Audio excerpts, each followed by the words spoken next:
Hi friends, ఈరోజు వీడియోలో నేను మీతో ఎంతో రుచికరంగా ఉండే పచ్చిమిర్చి పచ్చడి ఎలా తయారు చేసుకోవాలో చూపిస్తానండి.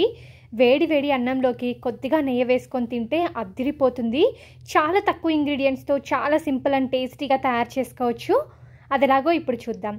స్టవ్ ఆన్ చేసుకొని పాన్ పెట్టుకోండి. అందులో 1 టేబుల్ స్పూన్ నూనెని వేసుకోండి. నూనె వేడెక్కిన తర్వాత 1/2 టేబుల్ స్పూన్ మెంతులు అలాగే కొద్దిగా ఆవాలను వేసుకొని ఫ్రై చేసుకోవాలి. నేను ఇక్కడ కొద్దిగా జీలకర్రని కూడా వేసుకుంటున్నానండి.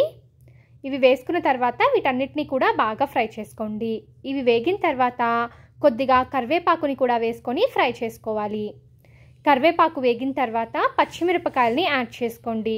కారం తక్కువగా ఉండే పచ్చిమిరపకాయలు తీసుకోండి, అప్పుడే టేస్ట్ బాగుంటుంది, అలాగే మంట కూడా తక్కువగా ఉంటుంది.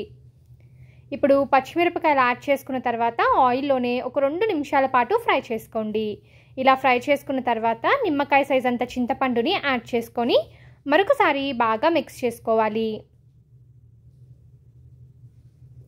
ఇలా వీటన్నిటిని కూడా బాగా మిక్స్ చేసుకున్న తర్వాత మూత పెట్టేసి మంటని లో టు మీడియం ఫ్లేమ్ పెట్టుకొని ఈ పచ్చిమిరపకాయని బాగా కుక్ చేసుకోవాలండి. ఇలా కుక్ అవ్వడానికి 7 నుంచి 8 నిమిషాల టైం అయితే పడుతుంది.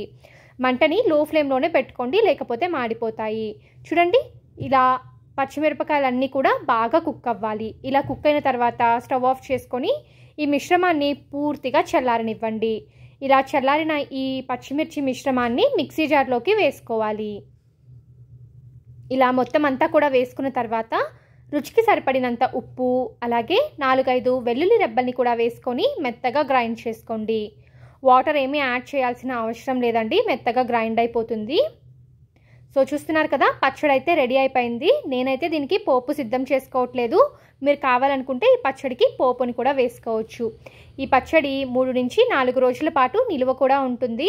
అన్నంలోకి టిఫిన్స్లోకి చాలా టేస్టీగా ఉంటుందండి. ఎప్పుడైనా ఫీవర్ అలా వచ్చినప్పుడు నోటికి కారం కారంగా భలే ఉంటుంది. ఈ పచ్చడి తప్పకుండా ట్రై చేయండి.